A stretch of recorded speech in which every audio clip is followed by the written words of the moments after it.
Hello students, welcome back to my channel. कैसे हैं आप सभी लोग? आई होप आप सभी लोग बहुत अच्छे होंगे। इस समय कुछ लोगों की बहुत ज़्यादा डिमांड्स आ रही है कि मैं आप लोग के साथ में जो पूर्वावलोकन है उससे रिलेटेड जो क्वेश्चंस हैं वो आपसे शेयर करूं। मैं इसको लेकर के आई हूँ। आइए स्टार्ट करते हैं। ये आज का जो हमारा सब्जेक्ट है वो है भारतीय राज्य व्यवस्था एवं शासन। इसमें देखिए जो क्वेश्चन दिए गए हैं वो हैं हमारे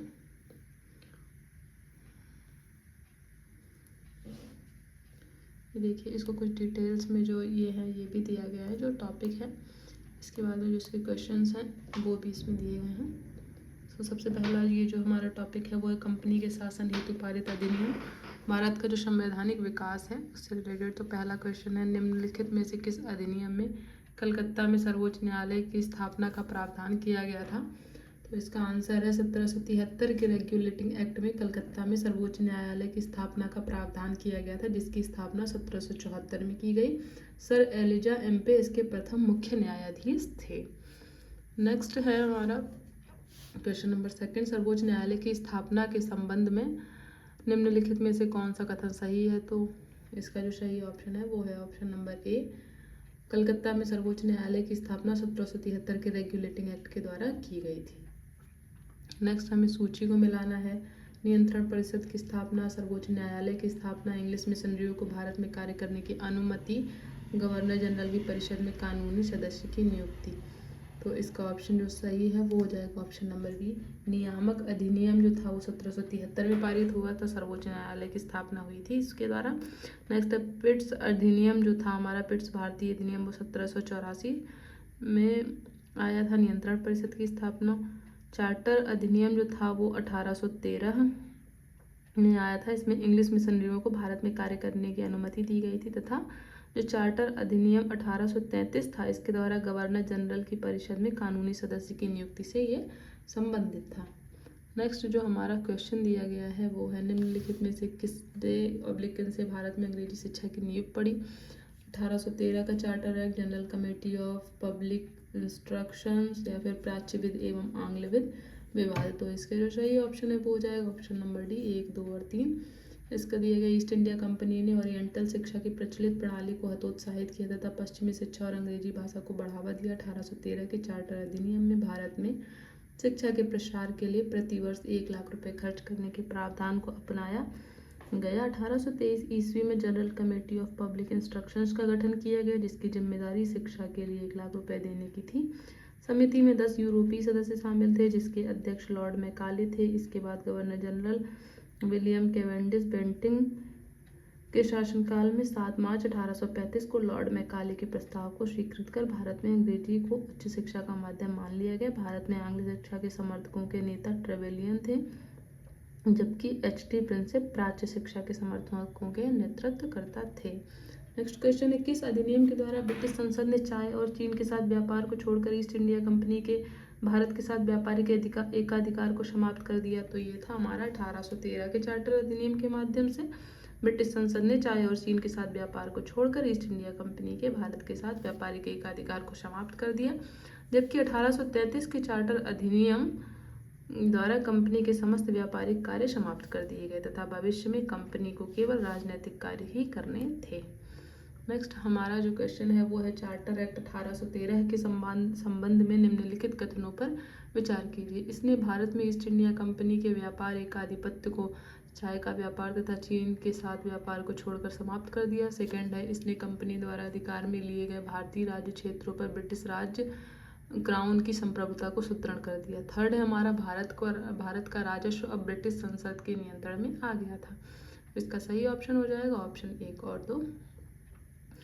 नेक्स्ट हम बात करेंगे, किस अधिनियम ने भारतवासियों को अपने देश के प्रशासन में कुछ हिस्सा लेना संभव बनाया?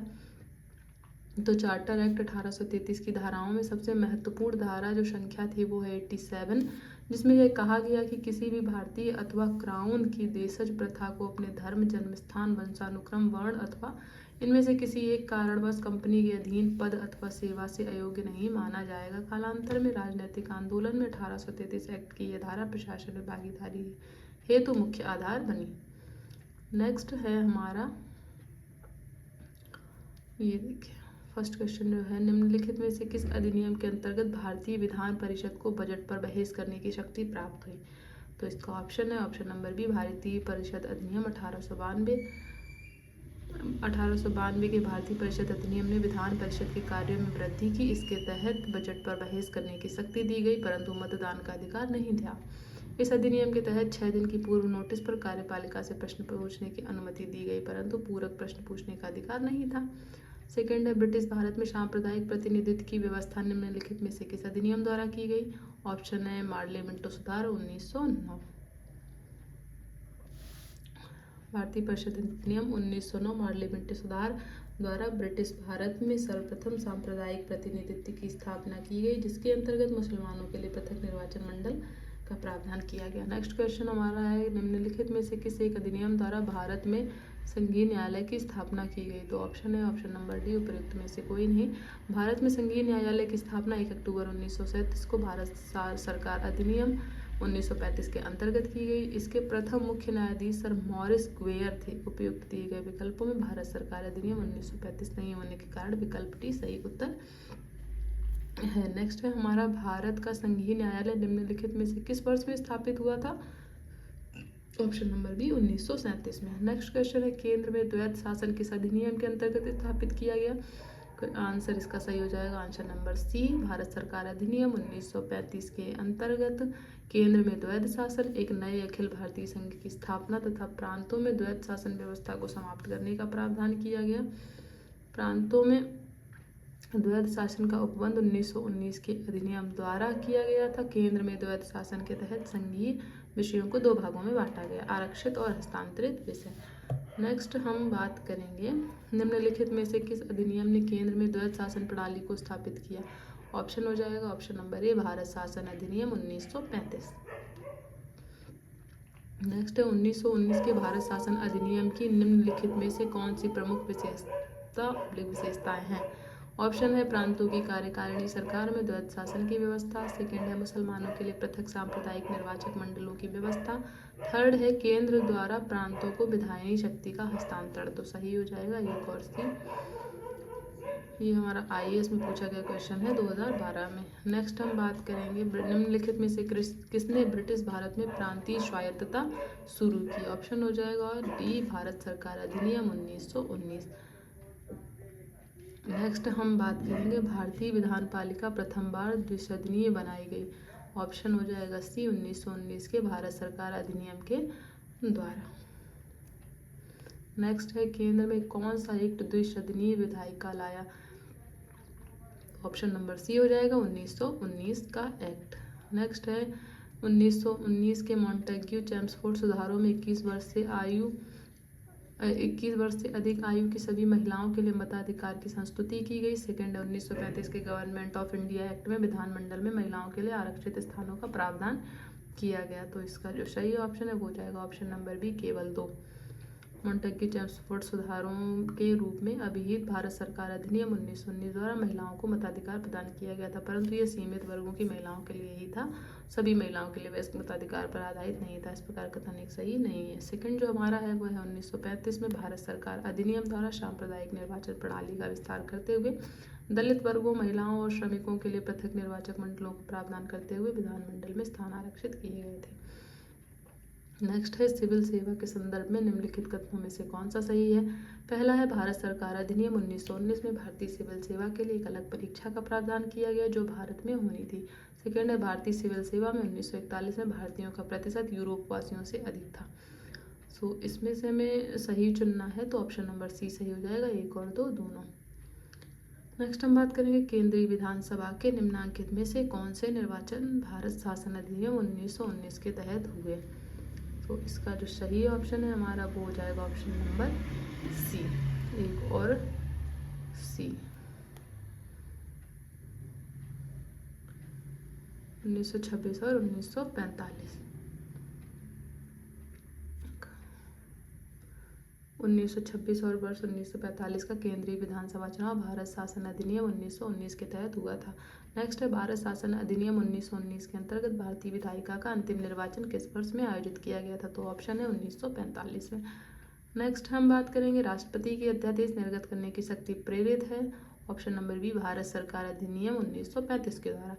नेक्स्ट है, निम्नलिखित में से किस अधिनियम द्वारा संवैधानिक निरंकुशता का सिद्धांत प्रवृत्त किया गया? ऑप्शन हो जाएगा सी 1935 का भारत सरकार अधिनियम। नेक्स्ट है हमारा क्वेश्चन, भारत के संविधान में केंद्र और राज्यों के बीच किया गया शक्तियों का विभाजन इनमें से किसमें उल्लिखित योजना पर आधारित है? तो ऑप्शन नंबर सी भारत सरकार अधिनियम 1935 के द्वारा। नेक्स्ट बात करेंगे, निम्न में से एक भारत सरकार अधिनियम 1935 की मुख्य विशेषता में से नहीं थी? ऑप्शन है बी अवशिष्ट विषय प्रांतीय विधायकों को आवंटित किए गए थे। नेक्स्ट हम बात करेंगे, एक संघीय व्यवस्था और केंद्र में द्वैध शासन भारत में लागू किया था? ऑप्शन नंबर सी 1935 के अधिनियम के द्वारा। नेक्स्ट है, अखिल भारतीय महासंघ स्थापित करने का प्रावधान शामिल किया गया था? ऑप्शन इसका जो है वो हो जाएगा ऑप्शन नंबर ए भारत सरकार अधिनियम 1935 में। नेक्स्ट हम बात करेंगे, निम्नलिखित में से किस एक अधिनियम ने भारत में संघीय शासन की व्यवस्था दी थी? ऑप्शन नंबर सी भारत सरकार अधिनियम 1935। नेक्स्ट 1935 के अधिनियम द्वारा स्थापित संघों में अवशेष शक्तियाँ किसको दी गई थी? Option number C governor general को। नेक्स्ट है, निम्नांकित में से कौन सा एक भारत शासन अधिनियम 1935 में स्वीकार किया हुआ महत्वपूर्ण और स्थायी अवयव नहीं है? ऑप्शन नंबर ए देश के लिए लिखित संविधान। भारत शासन अधिनियम 1935 में देश के लिए लिखित संविधान का उल्लेख नहीं था। भारत के लिए संविधान का सर्वप्रथम उल्लेख क्रिप्स मिशन द्वारा किया गया था।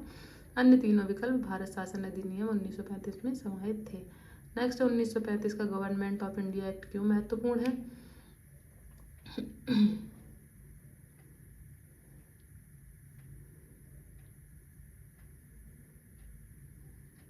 तो इसका ऑप्शन है ऑप्शन नंबर ए है भारतीय संविधान का प्रमुख स्रोत है। नेक्स्ट हम बात करेंगे, निम्नलिखित अधिनियमों में से किस अधिनियम के फलस्वरूप बर्मा भारत से अलग हुआ? Option number C government of India act 1935। Next जो हमारा टॉपिक है वो है संविधान सभा एवं संविधान निर्माण प्रक्रिया। तो इसका पहला क्वेश्चन दिया गया, भारत के लिए संविधान की रचना हेतु संविधान सभा का विचार निम्नलिखित में से सर्वप्रथम किसने प्रस्तुत किया था? तो ऑप्शन नंबर ए स्वराज पार्टी 1934 में। नेक्स्ट क्वेश्चन है, स्वतंत्रता के पूर्व दिनों में प्रारंभ में किसने संविधान निर्मात्री सभा का विचार प्रस्तुत किया था? तो इसका सही ऑप्शन हो जाएगा option number A M N. Roy ने। नेक्स्ट टॉप क्वेश्चन है, एक निर्वाचित संविधान सभा द्वारा भारत के संविधान का निर्माण करने का प्रस्ताव किया था? तो option number C Cripps mission के द्वारा। फोर्थ है हमारा, कैबिनेट मिशन योजना के अंतर्गत संविधान निर्मात्री परिषद में प्रत्येक प्रांत को आवंटित सदस्य संख्या निर्धारित करने के लिए एक प्रतिनिधि कितनी जनसंख्या के अनुपात में था? तो option number B 10 lakh 10 lakh व्यक्ति। इन व्यक्तियों में से कौन कैबिनेट मिशन का सदस्य नहीं था?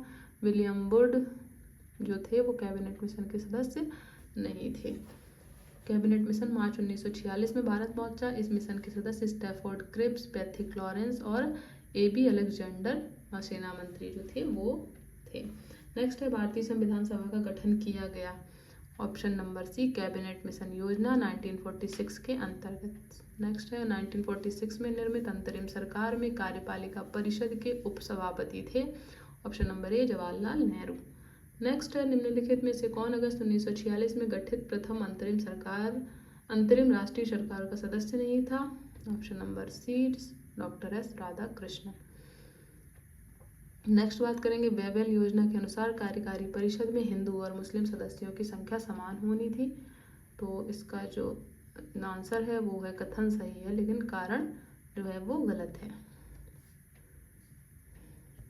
नेक्स्ट बात करेंगे, निम्नलिखित में से कौन से कथन संविधान सभा के विषय में सत्य हैं? यह एक वयस्क मताधिकार पर आधारित थी, वह प्रत्यक्ष निर्वाचन का परिणाम थी, वह बहुदलीय निकाय थी, उसने अनेक समितियों के माध्यम से कार्य किया। तो इसका जो सही ऑप्शन है वो हो जाएगा ऑप्शन नंबर सी 3 और 4। वह बहुदलीय निकाय थी और उसने अनेक समितियों के माध्यम से कार्य किया।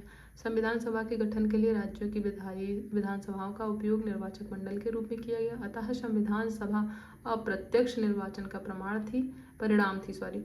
इसका निर्वाचन वयस्क मताधिकार पर आधारित नहीं था। संविधान सभा में अनेक दलों के लोग शामिल थे। इस सभा ने अपने कार्यों का संचालन करने के लिए अनेक समितियों का गठन किया था। नेक्स्ट हम बात करेंगे भारतीय संविधान सभा के संदर्भ में निम्नलिखित में से कौन से कथन सही हैं। यह वयस्क मताधिकार पर आधारित नहीं थी, यह प्रत्यक्ष निर्वाचन का परिणाम थी, यह बहुदलीय संरचना नहीं थी, ये कई समितियों के माध्यम से कार्यरत थी। जैसा कि आप लोग देख सकते हैं कि ये जो क्वेश्चन है ये रिपीटेड क्वेश्चन है हमारा। ये IAS प्रीलिम्स 1993 में आया था। नेक्स्ट ये हमारा पूछा गया RAS RTS प्रीलिम्स 2018 में। तो ये हमारा जो है वो मोस्ट इंपॉर्टेंट क्वेश्चन है, इसलिए आप लोग इसका चाहें तो स्क्रीनशॉट ले लीजिए। तो इसका जो सही ऑप्शन हो जाएगा वो हो जाएगा ऑप्शन नंबर A और D। ये वयस्क मताधिकार पर आधारित नहीं थी और ये कई समितियों के माध्यम से कार्यरत थी। नेक्स्ट हम बात करेंगे निम्नलिखित में से संविधान सभा के बारे में गलत कथन कौन सा है। तो इसका जो गलत कथन है वो है C नंबर। इसका निर्वाचन सार्वभौम वयस्क मताधिकार पर आधार पर किया गया था। संविधान सभा के सदस्यों का निर्वाचन प्रांतीय विधानसभाओं के सदस्यों द्वारा अप्रत्यक्ष निर्वाचन के आधार पर हुआ था, ना कि सार्वभौम वयस्क मताधिकार के आधार पर प्रत्यक्ष निर्वाचन द्वारा। कर, संपत्ति और शैक्षणिक योग्यता के आधार पर मताधिकार प्रदान किया गया था, सभी को मताधिकार प्राप्त नहीं था।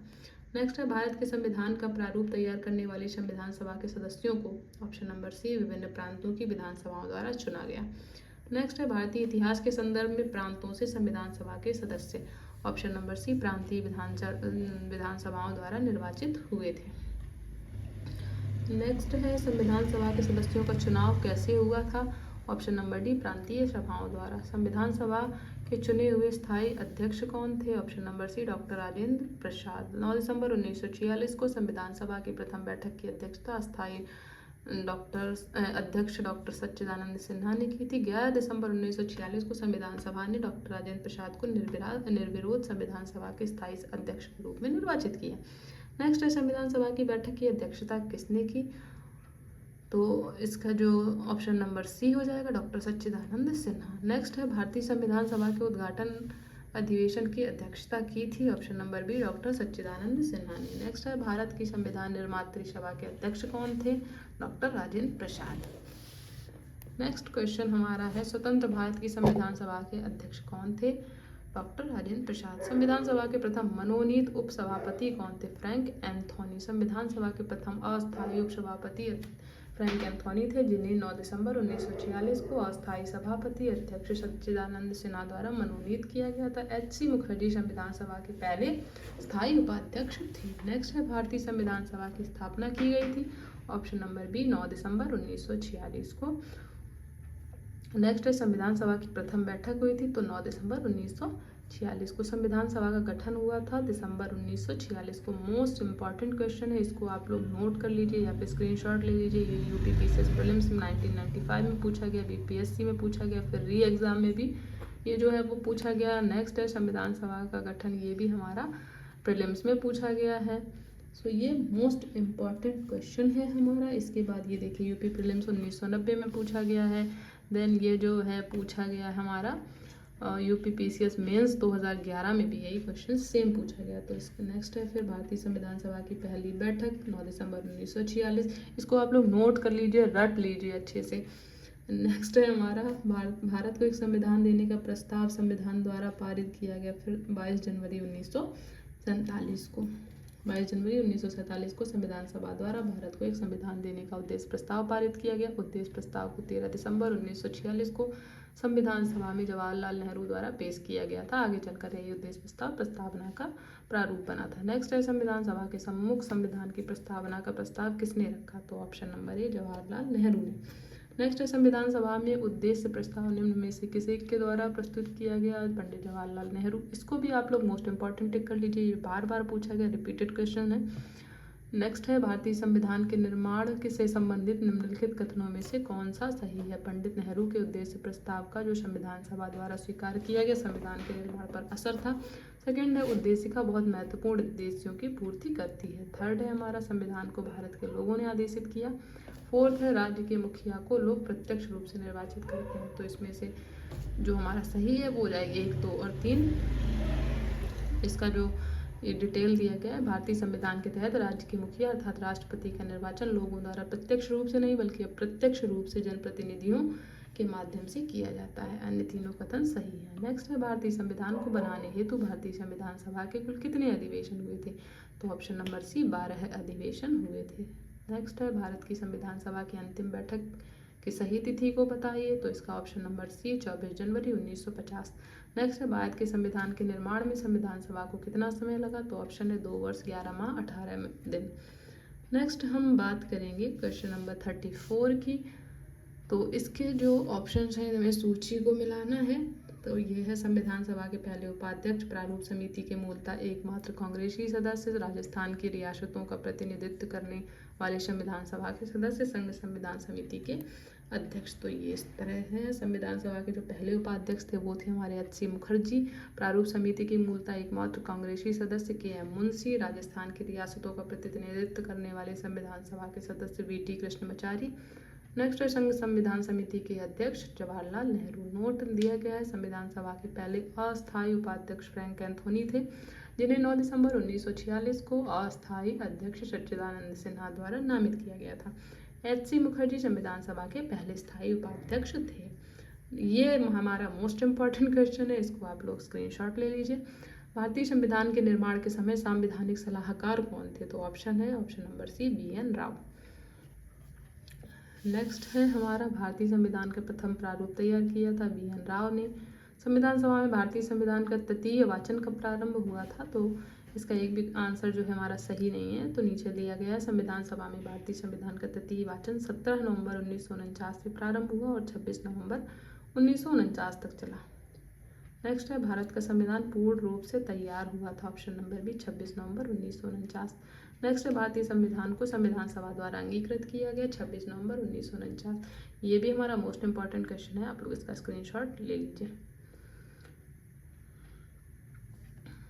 नेक्स्ट हम बात करेंगे संविधान सभा द्वारा भारतीय संविधान को स्वीकृत किया गया 26 नवंबर 1949 को। भारत का संविधान किस तिथि को अपनाया गया, 26 नवंबर 1949। ये आप लोग देखिए कितनी बार ये क्वेश्चन पूछा गया है, UPUTA, LDA, MPPCS prelims, MPPCS prelims 2010 में, फिर इसके बाद में यूपीपीसीएस प्रीलिम्स में। तो इसको आप लोग मोस्ट इम्पॉर्टेंट टिक कर दीजिए। नेक्स्ट है भारतीय संविधान कब लागू हुआ, तो 26 जनवरी 1950 को। नेक्स्ट है संविधान को 26 जनवरी के दिन लागू करने का निर्णय इसलिए किया गया क्योंकि कांग्रेस ने इस तिथि को 1930 में स्वतंत्रता दिवस के रूप में मनाया था।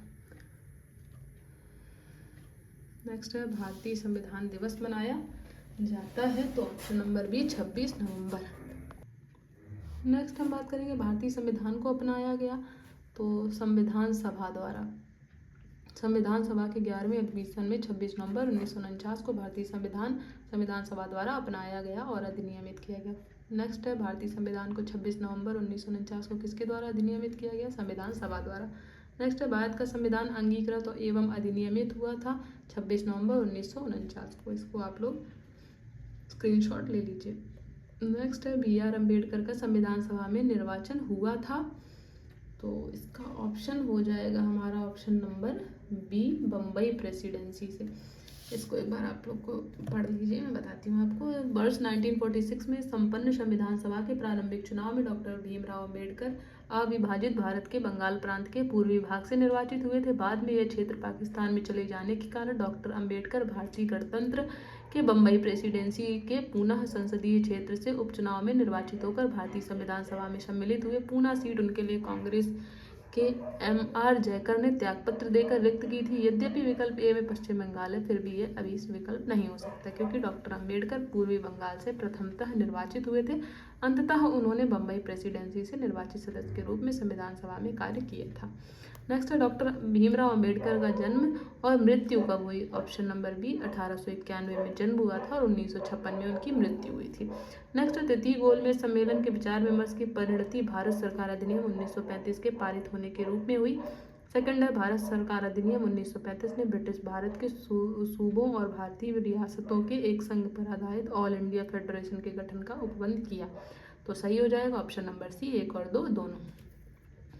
नेक्स्ट हम बात करेंगे भारत का संविधान देश की आवश्यकताओं की पूर्ति करता है, कारण है इसको एक ग्रहीत संविधान कहा जाता है। तो इसका ऑप्शन हो जाएगा बी 1 और 8 दोनों सत्य है, पर आर का सही स्पष्टीकरण नहीं करता है। नेक्स्ट है हमारा संविधान सभा में वयस्क मताधिकार को 15 वर्ष के लिए स्थगित करने की बात की थी, ऑप्शन नंबर सी मौलाना आज़ाद ने। नेक्स्ट है हम बात कर रहे हैं निम्नलिखित में से किसने सुझाव दिया कि भारत की स्वतंत्रता के बाद भारतीय राष्ट्रीय कांग्रेस को एक राजनीतिक दल के रूप में भंग कर दिया जाना चाहिए, तो option number D Mahatma Gandhi ने। नेक्स्ट हम बात करेंगे निम्नलिखित में से किसने कहा था कि एक संविधान एक मशीन की तरह बेजान चीज़ है, इसमें वे लोग जीवन फूंकते हैं जो इसका नियंत्रण करते हैं। भारत में बस कुछ ईमानदार लोगों की आवश्यकता है जिनके लिए राष्ट्रहित ही सर्वोपरि है।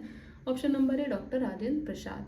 नेक्स्ट है हमारा अपनी राष्ट्रवादी प्रतिक्रिया में भारतीय संविधान के निर्माताओं ने अल्पसंख्यकों के हितों तथा भावनाओं के महत्व को कम करके आंका है। यह कथन है आइवर जेनिंग्स का। नेक्स्ट है किसने कहा संविधान सभा कांग्रेस थी और कांग्रेस भारत था। ऑप्शन नंबर ए ऑस्टिन ने। संविधान सभा कांग्रेस थी और कांग्रेस भारत था, यह वक्तव्य पद्मश्री पुरस्कार प्राप्त इतिहासकार ग्रैनविल ऑस्टिन का था। यह वक्तव्य उनकी पुस्तक द इंडियन कॉन्स्टिट्यूशन में वर्णित है। भारतीय संविधान सभा में कुल कितनी महिलाएं सदस्य थी? तो ऑप्शन नंबर ए 15। सो अभी आज के लिए इतना ही। नेक्स्ट हमारा जो टॉपिक रहेगा वो होगा संविधान की प्रमुख समितियाँ। सो मिलते हैं आपसे नेक्स्ट वीडियो में। तब तक के लिए आप लोग इसको प्रैक्टिस कीजिए, ये आपकी प्रैक्टिस में बहुत ज़्यादा काम आने वाले हैं। इन क्वेश्चंस को आप सॉल्व करके देखिए आपकी तैयारी कैसी चल रही है। तब तक के लिए बाय बाय।